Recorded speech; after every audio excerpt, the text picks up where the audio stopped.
Ça filme là? Bonjour, bonsoir, j'espère que vous allez bien. Du coup, on se retrouve pour la première vidéo de cette chaîne YouTube. J'ai cru que j'allais jamais réussir à la tourner, mais bon, on y est enfin. Du coup, en fait, cette chaîne, c'est la continuité du blog que j'avais sur WordPress avant, que j'ai décidé d'abandonner parce que ça me plaisait plus d'écrire des articles. Il est toujours en ligne. Bon, je pense que personne n'ira le lire, mais il est toujours en ligne s'il y a des intéressés. De toute façon, c'est le même nom que ma chaîne et ce sera mis en barre d'infos. Les vidéos que je vais faire, elles vont s'inscrire dans ce que je faisais avant à l'écrit. Bah, je vais le retranscrire en vidéo. On verra ce que ça donne. Peut-être qu'il y aura des nouveautés. On ne sait pas. Déjà, je sais même pas si je vais réussir à tenir cette chaîne pendant plus de 3 mois. Donc on verra. Et du coup, voilà, je suis contente de pouvoir m'exprimer sur une nouvelle plateforme. Du coup, petit disclaimer technique, je m'excuse pour le son, l'image, tout ça, je filme avec mon téléphone. Je remercie Yazid de m'avoir prêté son trépied. Sans toi, cette vidéo ne serait pas possible. J'espère qu'il va pas y avoir de bruit parce que mes voisins font des travaux comme d'habitude. J'ai fermé les fenêtres, d'ailleurs j'ai hyper chaud là, mais j'espère que du coup au niveau acoustique ça va le faire. Aussi, je sors d'un rhume, c'était pas le Covid, c'était un rhume, calme. Du coup, j'ai encore le nez pris un peu. Du coup, désolée pour ma voix, déjà de base elle est pas hyper agréable, mais là ça va être horrible. Bref, et aussi je m'excuse parce que c'est ma première vidéo, donc du coup ça va sans doute être super cringe.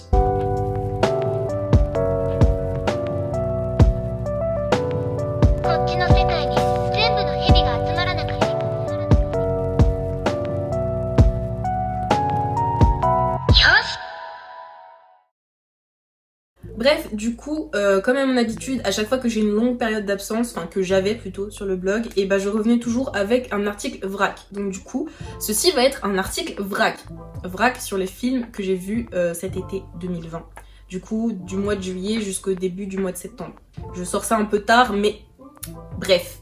Du coup, je vais présenter les 5 films que j'ai vus au cinéma cet été. Je vais mettre un timer dans la barre d'infos avec un temps qui correspond à chaque film, au cas où si vous n'avez pas envie de voir mon avis sur chaque film, parce que je pense que ça va être chiant en vrai, mais bon, c'est pas grave. Je fais avant tout la vidéo pour moi.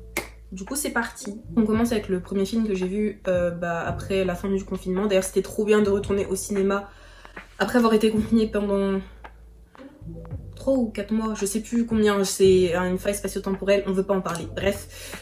Du coup ça faisait plaisir, même si vas-y le cinéma c'est cher, mais bon c'est pas grave. Du coup j'ai commencé mon été avec Été 85, qui est le dernier film de François Ozon. Et de base j'étais pas censée aller voir le film, enfin genre j'en avais même pas entendu parler, c'est juste que quand il est sorti, il y a plein de gens qui en ont parlé sur Twitter, du coup je voyais que ça dans ma tête, du coup je me suis dit tant qu'à faire, autant y aller. Du coup petit résumé du film, que je vais lire parce que je l'ai pas appris par cœur. L'histoire se déroule en Normandie durant l'été 1985. Alexis, qui préfère qu'on le prénomme Alex, est un jeune homme de 16 ans avec une drôle de fascination pour la mort. Lors d'une sortie sur le bateau de son ami, Alex est sauvé in extremis de la noyade par David, un garçon âgé de 18 ans. Les deux garçons tissent des liens durant cet été, devenant amis, puis amants.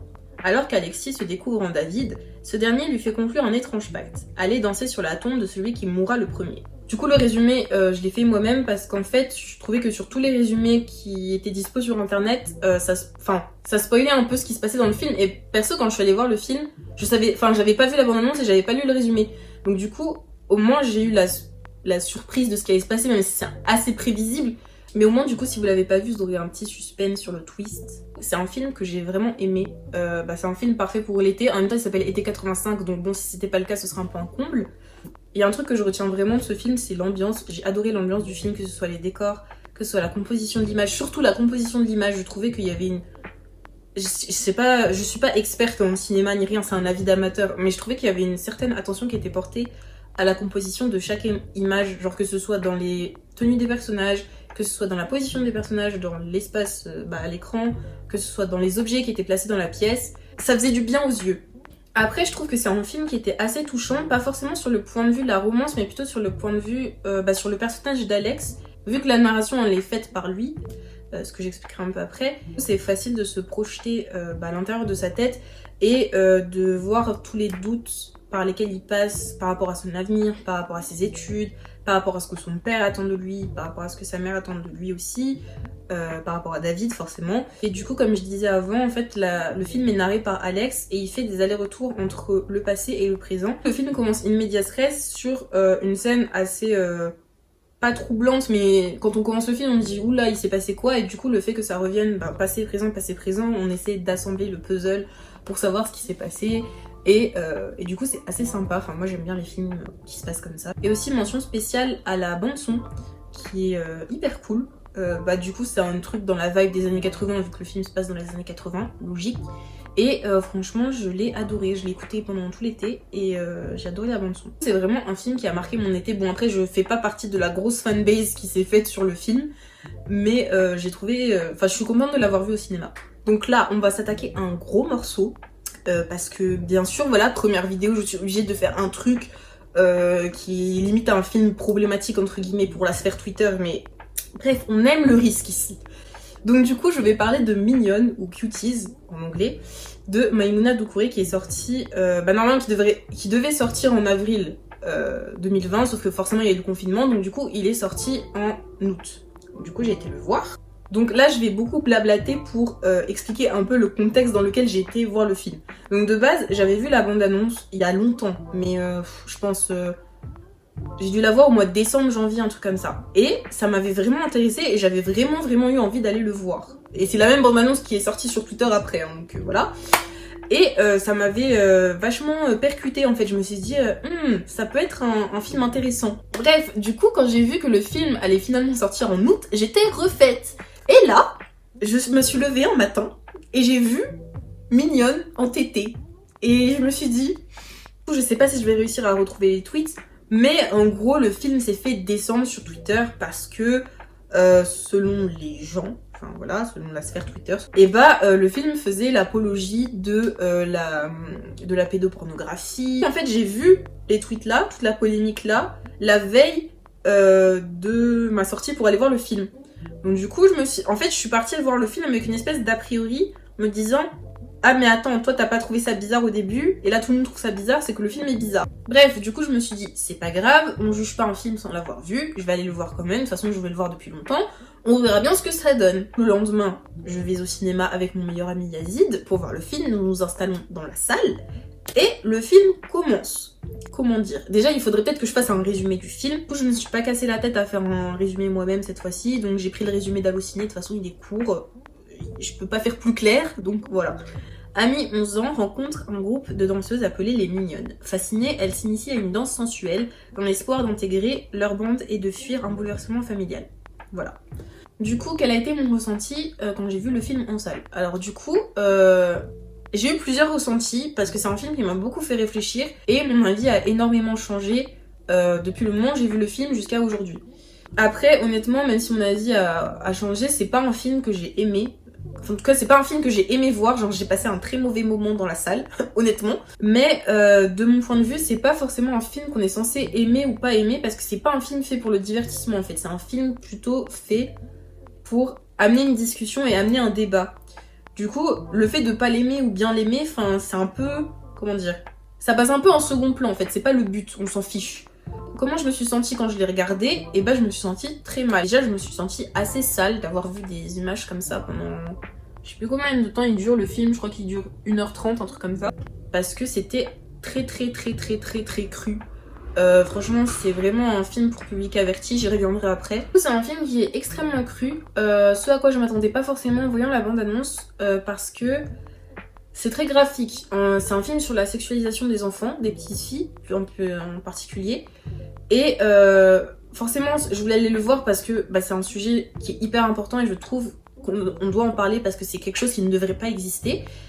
Mais je m'attendais pas à ce que ce soit aussi tiens dans ta face, quoi.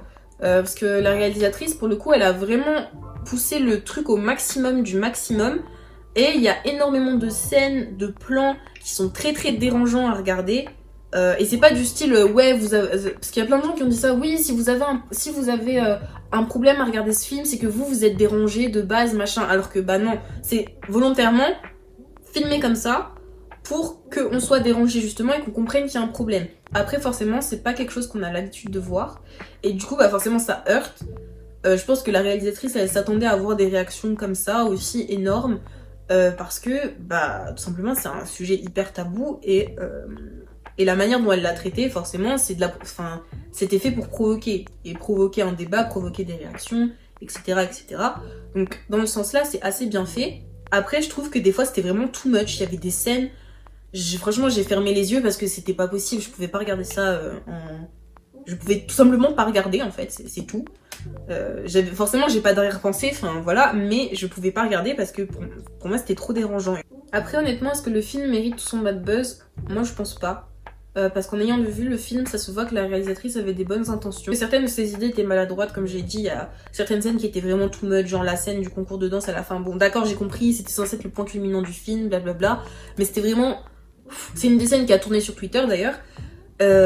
Du coup, il y avait plein de bonnes intentions, mais c'était pas forcément fait de la meilleure des manières, enfin, selon moi. Encore une fois, ça n'engage que moi, cet avis. Et puis ça, c'est quelque chose que les gens ne savent pas forcément, parce que à chaque fois qu'il y a un truc comme ça sur Twitter, les gens, ils sont là à lâcher de la hate tout le temps, sans franchement aller voir les informations.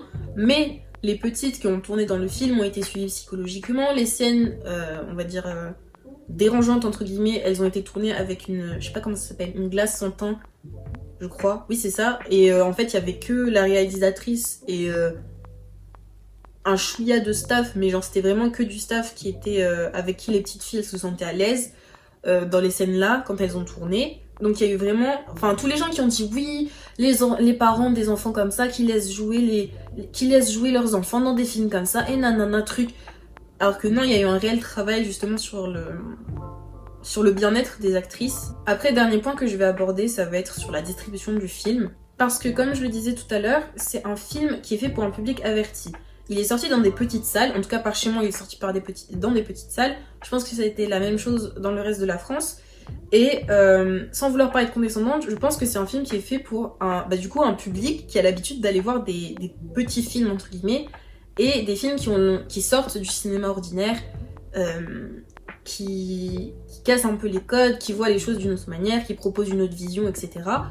Et en fait, ça a été une grosse erreur, selon moi, de sortir ça sur Netflix, surtout à l'international. Et déjà que Netflix a fait une promotion du film est complètement nulle, très clairement, nulle. L'affiche, c'était du grand n'importe quoi. Enfin, quand tu compares l'affiche officielle du film et l'affiche de Netflix, tu te dis...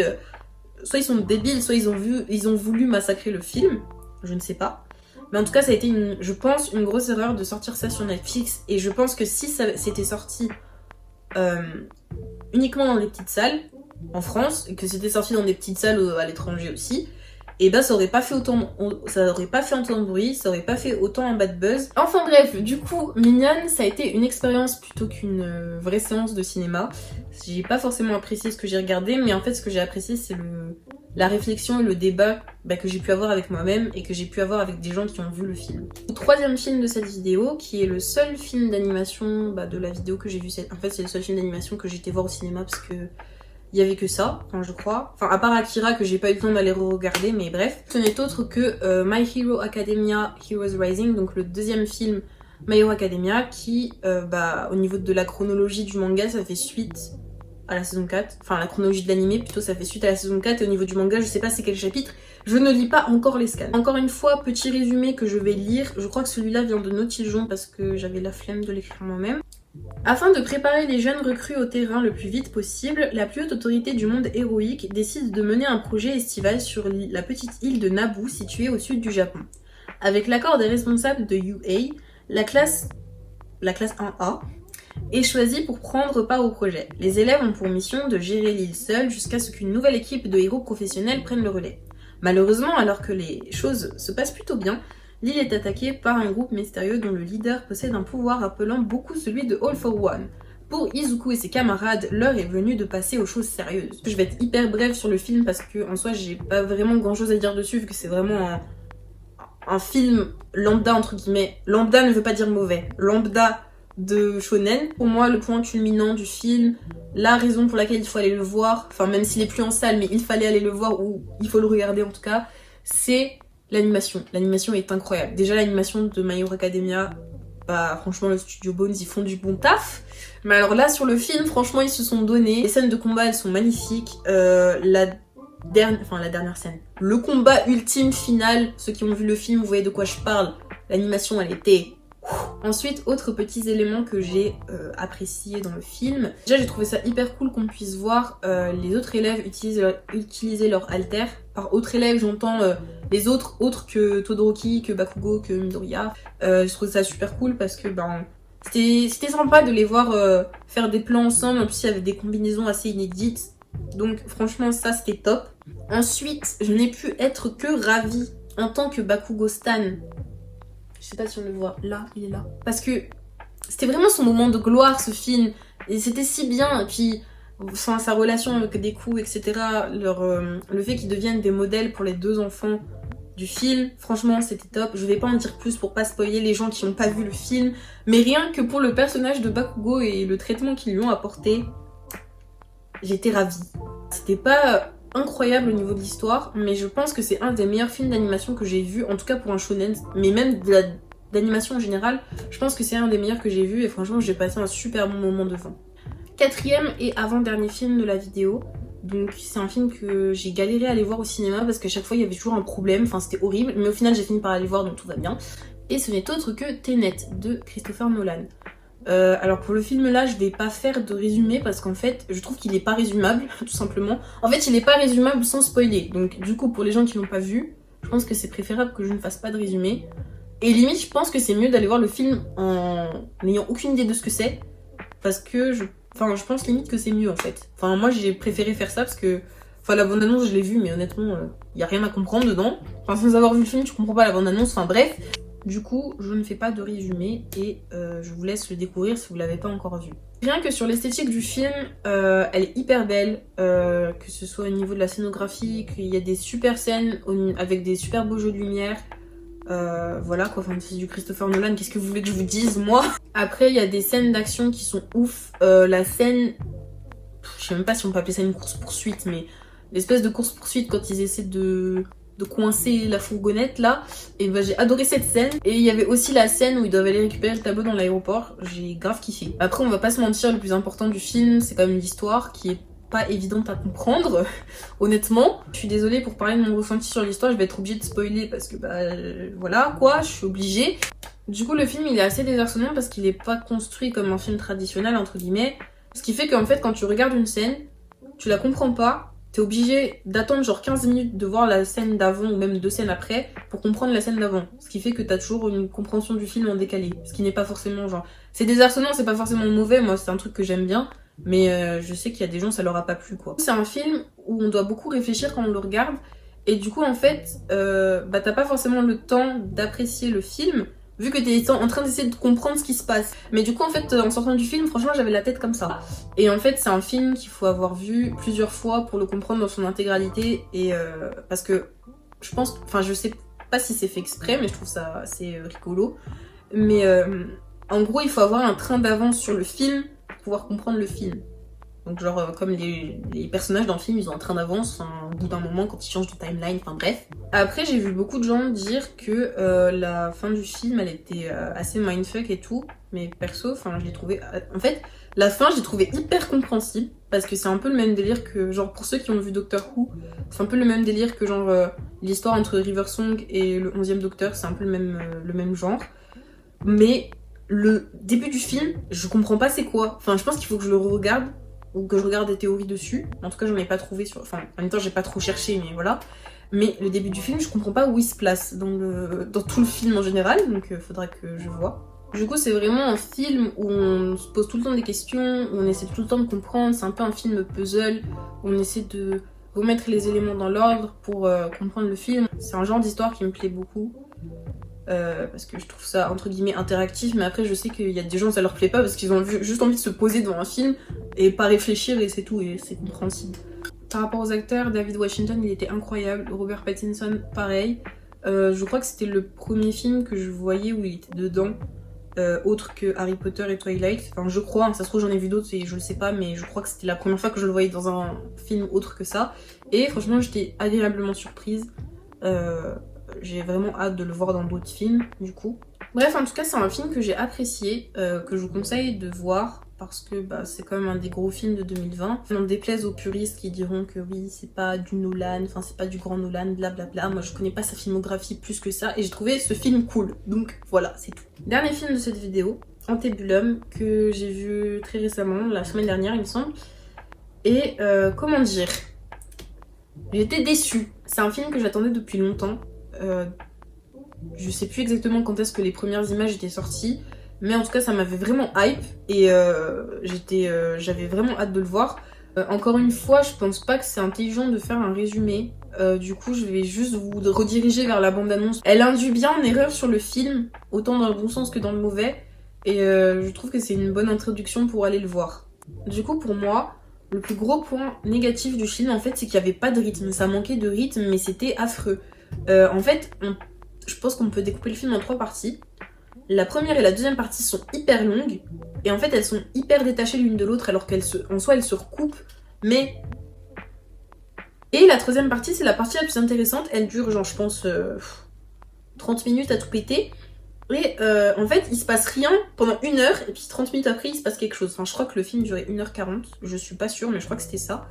Et du coup franchement c'était laborieux quoi. Du coup le film est hyper long.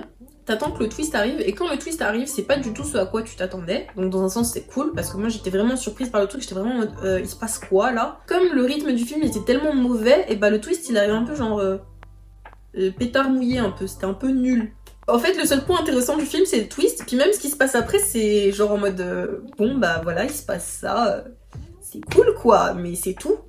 En plus, il y avait des scènes, honnêtement, j'ai pas compris pourquoi elles étaient là, parce qu'elles avaient aucun impact sur le film. Moi, j'attendais que, du coup, elles fassent écho à la suite, mais non. Du coup, il y a plein de scènes comme ça, genre t'as l'impression que le film, il est en mode... balèque, c'est pas grave, on s'en fiche. Après, il y a aussi la partie du film, du coup, qui voulait essayer de dénoncer des trucs, mais de manière tellement bizarre. Enfin, à un moment, il y a une espèce de scène sur le militantisme des femmes, et surtout des femmes noires. Et en fait, c'était tellement cliché, mais genre... Je sais pas comment expliquer, genre je pense qu'il faut avoir vu le film pour comprendre, mais c'était tellement mal foutu. Et en fait après j'ai vu que les réalisateurs et scénaristes, c'était des hommes blancs, donc je me suis dit c'est normal en fait. Bon après forcément il y a quand même des trucs positifs, c'est quand même un film qui reste hyper divertissant si on le prend en tant que thriller entre guillemets. Il y a des très belles scènes au niveau scénographie, au niveau photographie. Je pense à la scène du début qui est... Je crois qu'on appelle ça un plan séquence, mais je suis pas sûre, donc redites-moi si c'est pas le cas. Après, encore une fois, moi je me suis fait avoir parce que j'ai lu producteur de Get Out et de Us, je me suis dit, bon, il y a ça, la majorité du cast est noir, donc... D'ailleurs, mention spéciale à Janelle Monáe qui jouait très bien. Donc du coup, je me suis dit, ça va être dans les mêmes eaux, et au final, en fait, c'était un peu un Get Out du pauvre, en fait. Et c'est dommage. Mais bref, du coup, si vous voulez vous faire un avis, vous pouvez quand même le regarder. Il est pas si mauvais que ça, mais c'est juste que, n'allez pas au cinéma. Enfin, franchement, payez pas pour voir ça, quoi. C'est nul. Du coup, cette vidéo est enfin terminée. J'espère qu'elle vous a plu. J'espère que j'ai pas été trop cringe. J'espère que ça vous fera plaisir de me suivre, entre guillemets. Je parle aux gens qui lisaient encore mes articles. Ça vous fera plaisir de me suivre sur un nouveau format et un nouveau support. En tout cas, moi j'ai pris énormément de plaisir à écrire et à tourner cette vidéo. Je sais pas si au montage ce sera pareil, mais on verra bien. Je vous souhaite une bonne journée, une bonne après-midi, une bonne soirée ou une bonne nuit. Et à la prochaine pour une nouvelle vidéo. Ciao!